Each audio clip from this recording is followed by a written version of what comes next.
Memórias de um operador da Bolsa, Edwin Lefebvre. Título original: Reminiscences of a Stock Operator. Publicado originalmente em 1923. Nota do editor. Publicado numa série de 12 artigos para o jornal The Saturday Evening Post, além de ser lançado em forma de livro em 1923, o clássico Memórias de um Operador da Bolsa, de Edwin Lefebvre, se baseia em várias semanas de entrevistas com um operador que Lefebvre chamava de Larry Livingstone. Livingstone não existia, era o pseudônimo de Jesse Livermore, um dos maiores especuladores de ações de todos os tempos. Um operador que ao longo de sua vida ficou famoso por construir e perder fortunas várias vezes. Livermore é considerado por muitos o melhor especulador da sua época, ou mesmo de todos os tempos. Embora não tenha sido a primeira celebridade do mundo da especulação, foi o mais famoso de seu tempo. Livermore começou sua carreira apostando poucos dólares em pequenos estabelecimentos fraudulentos de corretagem, onde as pessoas que não tinham condições de abrir uma conta em uma corretora podiam fazer pequenas apostas contra a casa. Livermore acabou sendo expulso por vencer de forma consistente. No final da Primeira Guerra Mundial, Livermore havia ganhado milhões, perdido e ganhado novamente e, em geral, era culpado por qualquer perturbação nas bolsas de valores e de commodities. Memórias de um Operador da Bolsa é considerado por muitos um dos melhores livros sobre a bolsa de valores e especulação já escritos, e tem estado sempre na lista dos livros mais vendidos na área de mercado de ações. É interessante destacar que livros do mercado de títulos apresentam uma elevada taxa de obsolescência. Entretanto, a presente obra quebra a regra. Nos últimos anos, o mercado de títulos teve uma evolução considerável. Entretanto, o livro é extremamente atual na sua descrição do comportamento dos investidores, ou seja, apesar da evolução do mercado, o elemento humano tem algumas características que permanecem as mesmas. Um especulador experiente desfrutará a leitura do livro identificando situações semelhantes, ocorridas em outro país e mais de meio século depois. Os não iniciados apreciarão uma introdução muito rica a um mundo fascinante. Capítulo 1. Comecei a trabalhar assim que saí da escola ginasial. Consegui um emprego como aprendiz numa corretora de valores, operando quadros de cotações. Eu era rápido com números. Na escola, cursei 3 anos de aritmética em apenas um. Eu era particularmente bom em fazer contas de cabeça. Como funcionário da corretora, eu anotava os números num grande quadro que havia na sala destinada aos investidores. Um deles, geralmente, sentava-se ao lado da máquina impressora, que recebia constantemente as últimas cotações e gritava os preços. Mas ninguém era rápido como eu. Sempre tive boa memória para números. Haviam outros empregados no escritório. Logicamente fiz amigos, mas o trabalho que eu realizava, especialmente quando o mercado estava movimentado, mantinha-me ocupado das 10 da manhã às 3 da tarde, de modo que raramente tinha tempo para conversas. De qualquer jeito, eu não dava importância para isso durante o horário de serviço. A ocupação com o mercado não me impedia de pensar sobre o trabalho. Aquelas cotações não representavam preços para mim, alguns dólares por ação. Elas eram números. Logicamente queriam dizer algo. Estavam sempre mudando. E isso era a única coisa pela qual eu me interessava: as mudanças. Por que elas se modificavam? Eu não sabia. E não ligava. Não pensava sobre isso. Simplesmente via que mudavam. Este era o único assunto sobre o qual eu pensava durante 5 horas diárias e 2 aos sábados. As cotações estavam sempre mudando. Esta foi a maneira pela qual eu me interessei pelo comportamento dos preços das ações. Tinha ótima memória para números. Eu podia lembrar em detalhes como as cotações haviam se comportado no dia anterior, antes de subirem ou descerem. Minha facilidade em fazer contas de cabeça veio a calhar. Notei que nos avanços, assim como nos declínios, os preços das ações mostravam certos padrões, por assim dizer. Havia uma infinidade de casos que mostravam semelhanças, e estes foram os antecedentes que me guiaram. Tinha apenas 14 anos, mas após ter feito centenas de observações, comecei a testar sua precisão, comparando o comportamento das ações em determinado dia com os dias passados. Pouco tempo depois, eu já previa o comportamento dos preços. Meu único parâmetro, como já disse, eram suas performances passadas. Trazia em minha cabeça todos os pormenores. Eu aguardava os preços das ações para entrar em forma. Daí, eu os registrava. Você sabe o que eu quero dizer. Você pode perceber, por exemplo, quando comprar é apenas um pouco melhor que vender. Uma batalha acontece no mercado de ações e a fita produzida pela máquina impressora é seu telescópio. Você pode depender dela por 7 vezes em 10 casos. Uma outra lição que aprendi logo é que não há nada de novo em Wall Street. Nem poderia haver, já que a especulação é tão antiga quanto as montanhas. O que quer no mercado de ações hoje já aconteceu antes e acontecerá novamente no futuro. Nunca me esqueci disso.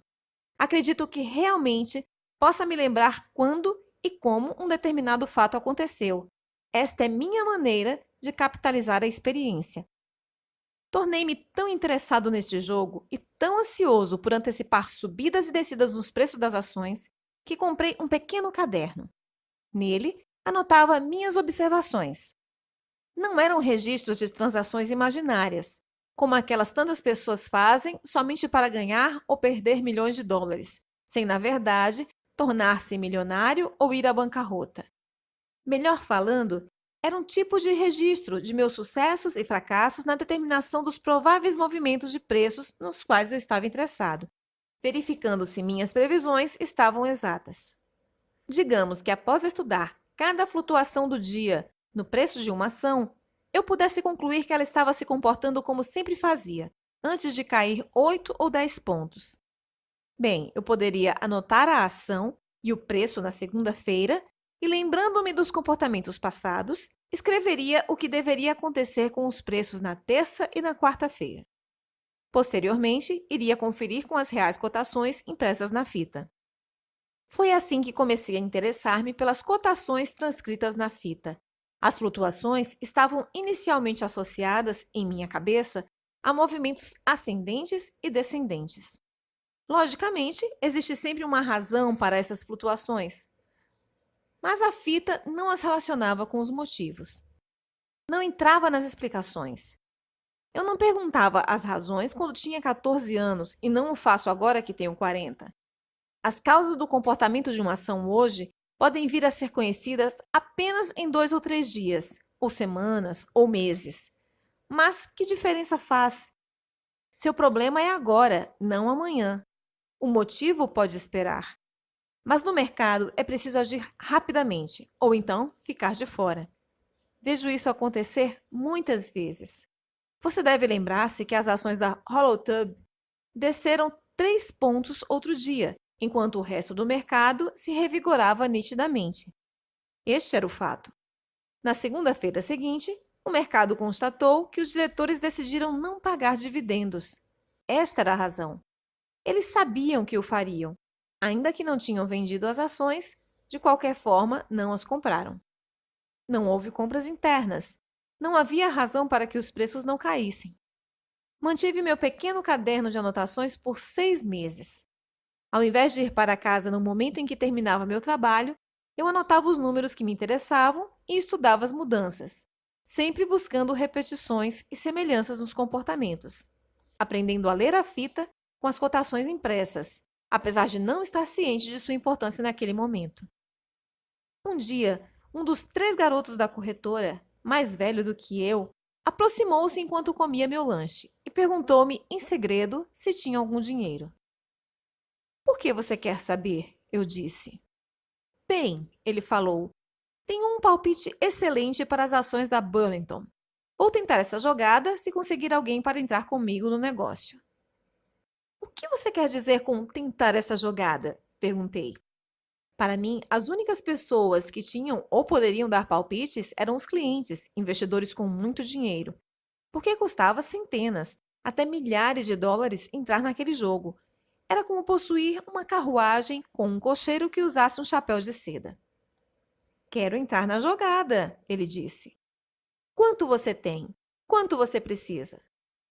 Bem, posso negociar com 5 ações depositando $5. Como você vai fazer isso? Vou comprar todas as ações da Burlington que a Bucket Shop permita, com o dinheiro que eu lhes dê como margem. Ele falou. Vai subir na certa. Será como colher dinheiro. Vamos dobrar nosso capital num piscar de olhos.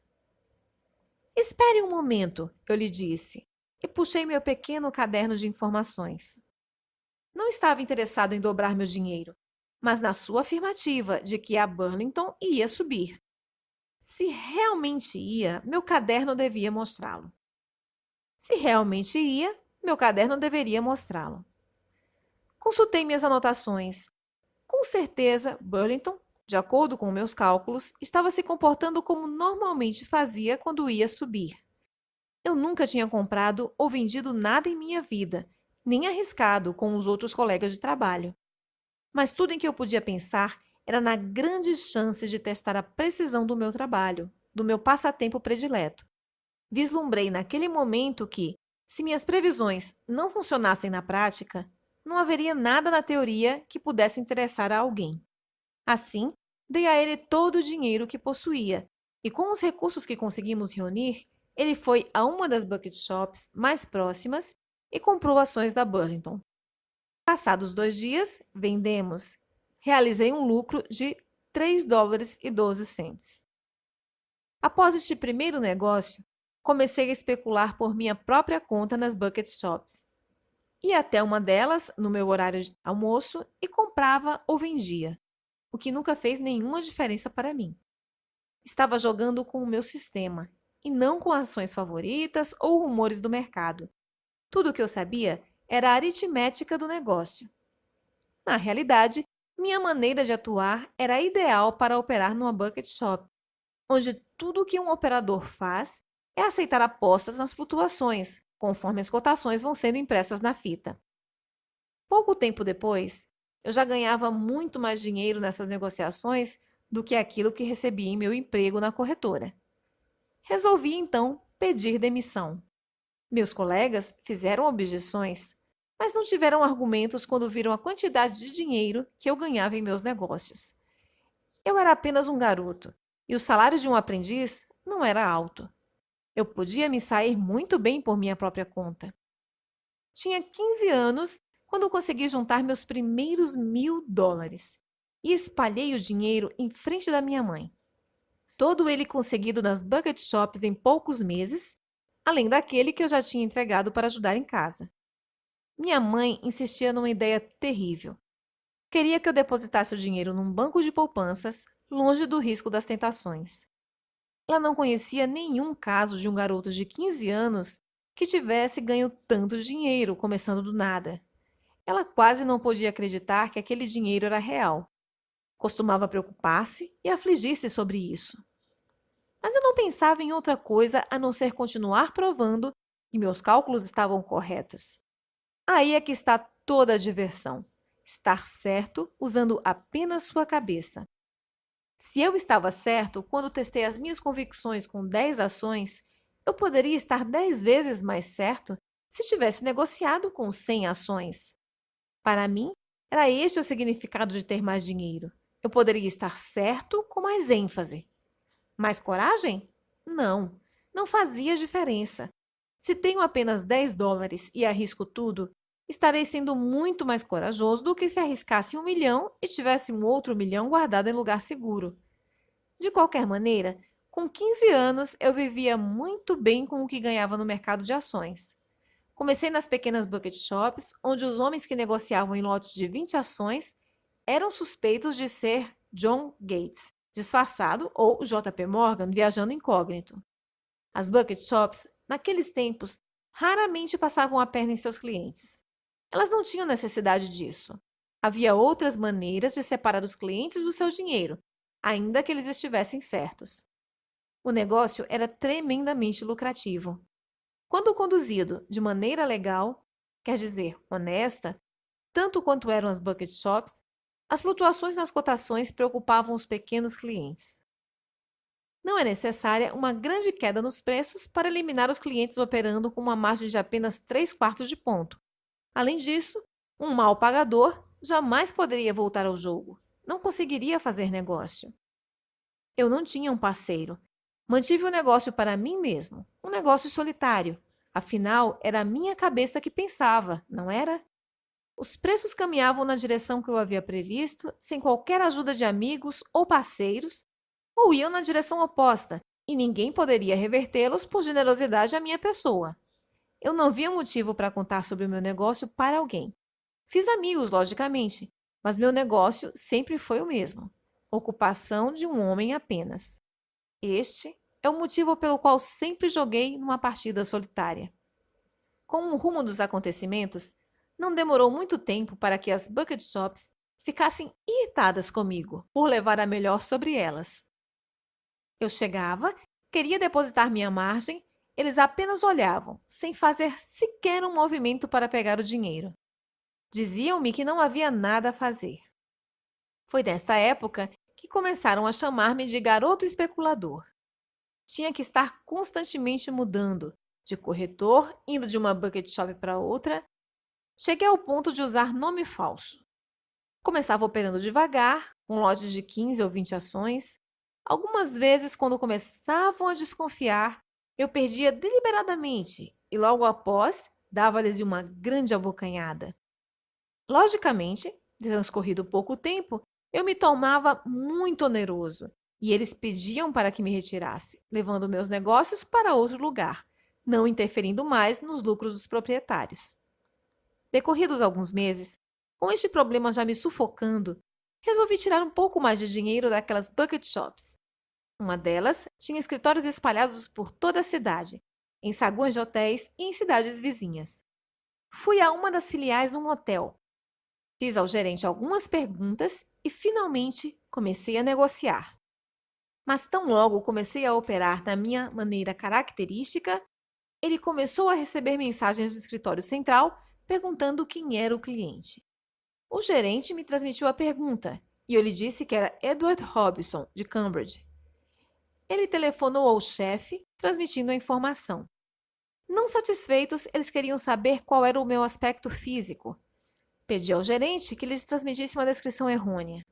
Diga a ele que eu sou baixo, gordo, com cabelos escuros e uma barba cerrada. Mas ele me descreveu da maneira correta, e decorridos alguns segundos, a face tornou-se vermelha. Desligando o telefone, ordenou a minha saída do escritório. Que eles lhe disseram? Perguntei educadamente. Eles disseram que eu sou um imbecil completo por ter aceito fazer negócios com Larry Livingston e deliberadamente deixar que ele nos levasse $700. Ele não mencionou o que mais lhe haviam dito.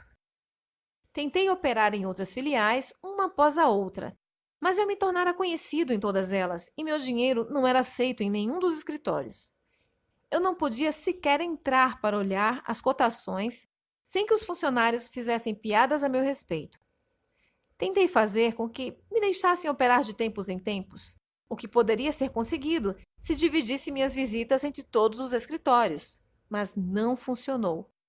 Finalmente, sobrou apenas uma última bucket shop para eu tentar entrar, que era a maior e mais rica de todas, a Cosmopolitan Stock Brokerage Company.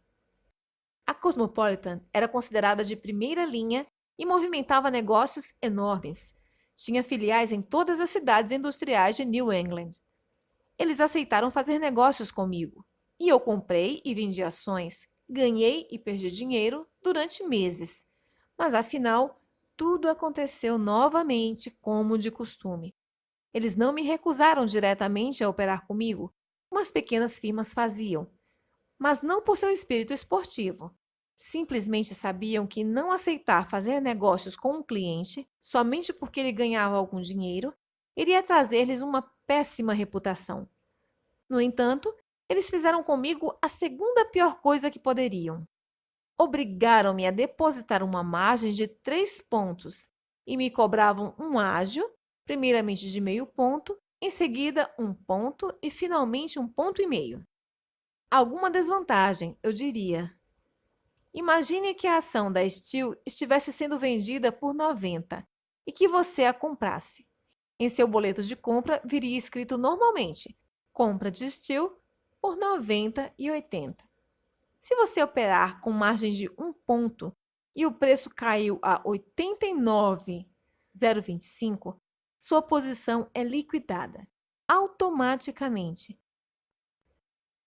A Bucket Shop não importuna o cliente para que ele reclame a margem ou dê uma ordem de venda a qualquer preço.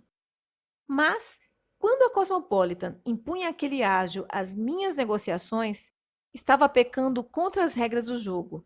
Isso queria dizer que, se o preço 90 no momento da compra, ao invés de meu boleto informar compra Steel por 91/8, nele se veria compra Steel por 91/8. Desta maneira, aquela ação poderia subir 1 ponto e 1/4 depois da minha compra e eu ainda não estaria perdendo dinheiro se fechasse a posição. E ainda insistindo para que eu depositasse margem de 3 pontos, eles reduziam minha capacidade de negociação em 2/3. Mesmo assim, aquela era a única bucket shop que aceitava as minhas operações e tive que aceitar as condições impostas como única alternativa para continuar negociando. Logicamente, eu tinha meus altos e baixos, mas no saldo era um ganhador. No entanto, o pessoal da Cosmopolitan não parecia satisfeito com a grande desvantagem que me impunham na negociação, a qual seria suficiente para acabar com qualquer outro investidor. Eles tentaram me passar para trás, mas não conseguiram. Escapei graças a um de meus palpites. A Cosmopolitan, como eu já disse, era meu último refúgio. Era a bucket shop mais rica de New England e, como regra, não impunha limites a uma operação. Acho que eu era o investidor individual mais pesado que tinham. Quero dizer, dos clientes do dia a dia. Tinha um bom escritório e o maior e mais completo painel de cotações que eu já tinha visto. Ocupava todo o comprimento da enorme sala e qualquer coisa que se pudesse imaginar estava cotada ali. As ações negociadas nas bolsas de Nova York e Boston, algodão, trigo, alimentos, metais, tudo o que era comprado e vendido em Nova York, Chicago, Boston e Liverpool. Você sabe como se negociava numa bucket shop. Você entregava seu dinheiro a um funcionário no balcão e dizia o que queria comprar ou vender. Ele consultava a fita com as cotações impressas ou o painel e dizia o preço, o último, logicamente. Também anotava no boleto a hora, de maneira que este parecesse um relatório regular de um corretor, ou seja, que eles tinham comprado ou vendido para você certo número de ações por determinado preço, em tal hora e dia, e a quantidade de dinheiro que receberam como pagamento. Quando você queria fechar a sua posição, voltava ao funcionário, o mesmo ou outro, dependendo do escritório, e lhe dizia. Ele pegava o último preço ou, se a ação não tivesse sido negociada, esperava pela próxima cotação que aparecesse na fita. Escrevia aquele preço e a hora no seu boleto, dando um visto e lhe devolvia, para que você fosse ao caixa receber o que havia lucrado com a operação. Logicamente, quando o mercado avançava em direção contrária a você e o preço chegava ao limite estabelecido por sua margem, sua posição era automaticamente encerrada e seu boleto não era nada mais que um pedaço de papel sem valor. Nas bucket shops mais modestas, onde era permitido às pessoas negociarem apenas com pequenos lotes, como 5 ações, os boletos eram pequenas tiras de papel, de diferentes cores para comprar ou vender. Algumas vezes, como por exemplo em um mercado em alta vigorosa, os escritórios poderiam ser violentamente prejudicados se todos os clientes estavam comprados e, consequentemente, corretos. Então, a bucket shop deduziria as comissões de compra e de venda, e se você tivesse comprado numa ação por 20, no boleto estaria registrado 21/4. Com a subida de 1 ponto, você receberia apenas 3/4 do seu dinheiro. Mas a Cosmopolitan era a mais elegante de New England. Tinha milhares de clientes e acredito que eu fosse o único homem temido por eles.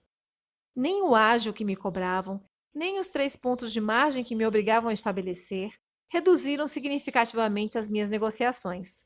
Continuei comprando e vendendo, tanto quanto eles me permitiam. Cheguei a ter lotes com 5.000 ações. No dia em que aconteceu isto em que vou agora relatar, eu estava vendido em 3.500 ações da Sugar. Tinha 7 grandes boletos cor-de-rosa para cada lote de 500 ações.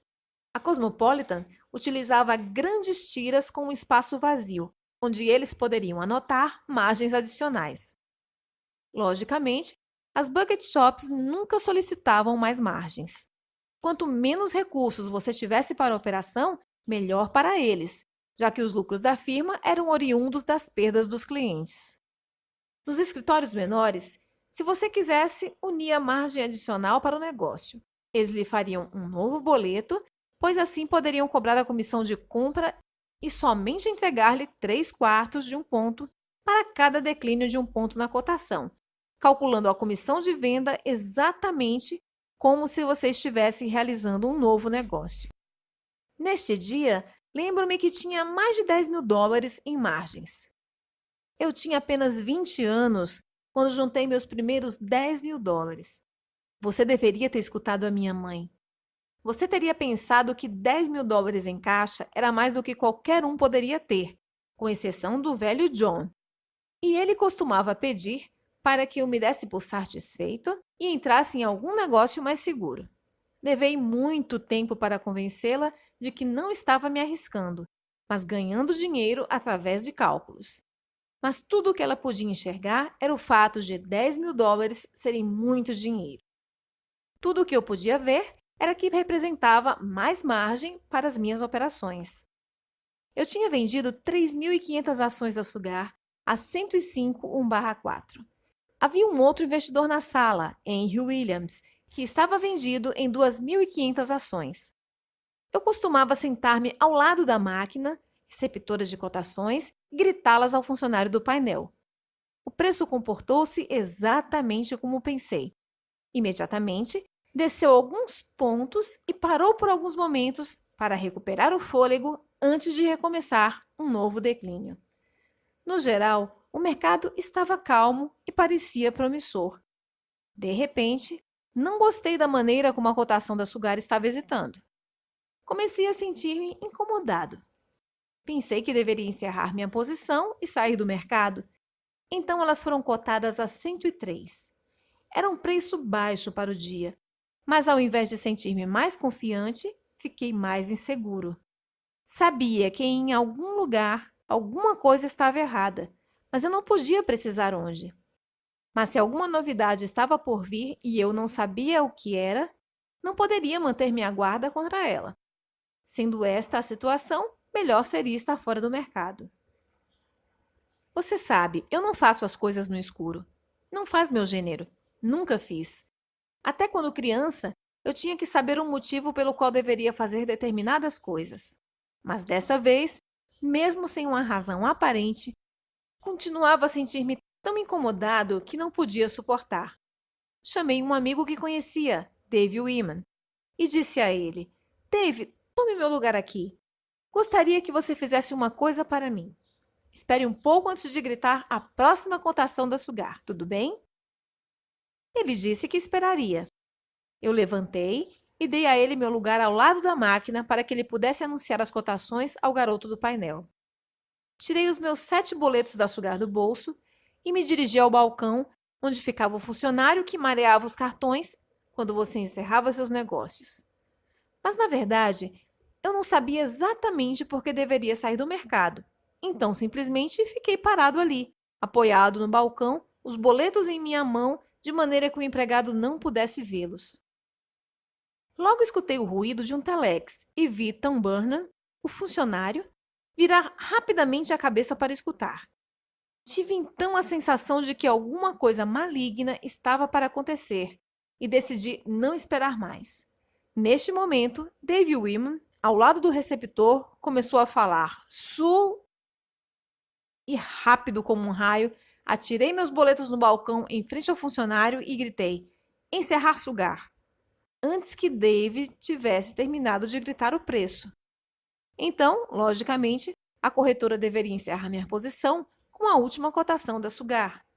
Mas o que Dave gritou foi novamente 103. De acordo com as minhas informações, Sugar deveria estar caindo abaixo de 103 naquele momento. A máquina não estava funcionando direito. Tive a sensação de que havia trapaça por ali. Em todo caso, o receptor de cotações estava transmitindo como se estivesse louco e percebi que Tom Burnham, o funcionário, tinha deixado meus boletos sem marcar onde eu os tinha jogado e estava escutando o barulho do receptor como se estivesse esperando por algo. Então eu gritei para ele: Tom, por que dia você está esperando? Marque o preço nestes cartões. 103. Anda logo! Todos na sala me escutaram. Começaram a olhar em nossa direção e a perguntar qual era o problema. Ainda que a Cosmopolitan tivesse fama de ser honesta com seus clientes, uma corrida em uma bucket shop poderia começar como uma corrida em um banco. Se um dos clientes suspeitar de algo, os outros seguirão o exemplo. Tom pareceu mal-humorado, mas aproximou-se e marcou em meus boletos. Fechado a 103, empurrando-os em minha direção. Ele certamente tinha uma cara azeda. Poderia dizer que a distância do balcão até o caixa não ultrapassava 3 metros, mas eu ainda não havia chegado ao caixa para retirar meu dinheiro quando Dave Winnan, ao lado do receptor, gritou exaltado: Deus, Sugar 108! Mas já era tarde, e eu simplesmente dei risada, dizendo ao Tom: Não funcionou desta vez, não é mesmo, camarada? Com certeza aquele negócio era um jogo. Henry Williams e eu juntos estávamos vendidos em 6.000 ações da Sugar. Aquela bucket shop tinha as nossas margens e provavelmente havia muitos outros clientes no escritório com igual posição. Possivelmente 8 ou 10 mil ações no total. Suponha que eles tivessem $20.000 em margens de negócios em aberto com a Sugar. Isso era o suficiente para bancar a compra de ações, manipulando o mercado na Bolsa de Valores de Nova York e assim nos eliminar. Nos velhos tempos, quando uma bucket shop encontrava-se carregada com muitos compradores de uma determinada ação, era uma prática comum acertar com algum corretor para que este derrubasse os preços desta ação, em particular, em um momento suficiente para eliminar os clientes com grandes quantidades de negócios em aberto. Esta operação raramente custava a bucket shop mais do que alguns pontos em algumas centenas de ações, e eles lucravam milhares de dólares. Esta foi a jogada que a Cosmopolitan usou para me pegar naquele dia, assim como para Henry Williams e os outros corri posições vendidas. Os corretores em Nova York elevaram o preço a 108. Logicamente que ele acabou por cair novamente, mas Henry e vários outros investidores foram eliminados pela margem. Onde quer que houvesse uma inexplicável queda brusca, que fosse seguida por uma recuperação imediata, os jornais da época a chamariam de manobra de bucket shops. O fato mais engraçado foi que menos de 10 dias após a Cosmopolitan ter tentado enganar-me, um operador de Nova York fez com que eles perdessem $70.000. Este homem, que era um importante elemento no mercado naquele tempo e um membro da Bolsa de Valores de Nova York, ficou famoso como baixista. Durante a crise de Bryan, de 1896, ele estava sempre apostando contra as regras da Bolsa, o que impediu que ele levasse a cabo alguns dos planos às custas de seus companheiros. Um dia, ele percebeu que não haveria mais reclamações por parte da Bolsa ou da polícia se ele conseguisse retirar algum dinheiro das bucket shops, que elas certamente haviam ganho de maneira suspeita. Neste caso que eu contava, ele enviou 35 homens que se passariam por clientes. Dirigiram-se ao escritório principal e às maiores filiais. Um certo dia, a uma determinada hora, esses homens compraram toda a quantidade de uma determinada ação que lhes foi permitida pelos gerentes. Eles tinham instruções para encerrar a posição quando atingissem um determinado lucro. Logicamente, ele espalhou informações entre seus companheiros de que os preços daquela ação deveriam subir. Foi para o pregão da Bolsa de Valores e puxou as cotações para cima, auxiliado pelos operadores do pregão que achavam aquele jogo divertido. Com a precaução de escolher as ações certas para a operação, não havia problema para elevar os preços em 3 ou 4 pontos. Seus agentes nos escritórios das bucket shops lucraram como o previsto. Soube que este homem ganhou US$ 70.000 líquidos, fora as despesas e pagamentos a todos os seus agentes. Ele utilizou essa estratégia diversas vezes por todo o país, lesando as maiores bucket shops de Nova York, Boston, Filadélfia, Chicago, Cincinnati e St. Louis. Uma de suas ações preferidas era a Western Union, porque era muito fácil manipular os preços de uma ação não muito negociada em alguns pontos para cima ou para baixo. Seus agentes compravam-nas em determinado preço, vendiam com 2 pontos de lucro, entravam novamente no mercado com posições vendidas e ganhavam 3 pontos novamente. Por falar nisso, li outro dia que este homem morreu pobre e esquecido. Se ele tivesse morrido em 1896, teria conseguido pelo menos uma coluna na primeira página de todos os jornais de Nova York. Da maneira como foi, conseguiu 2 linhas na página 50.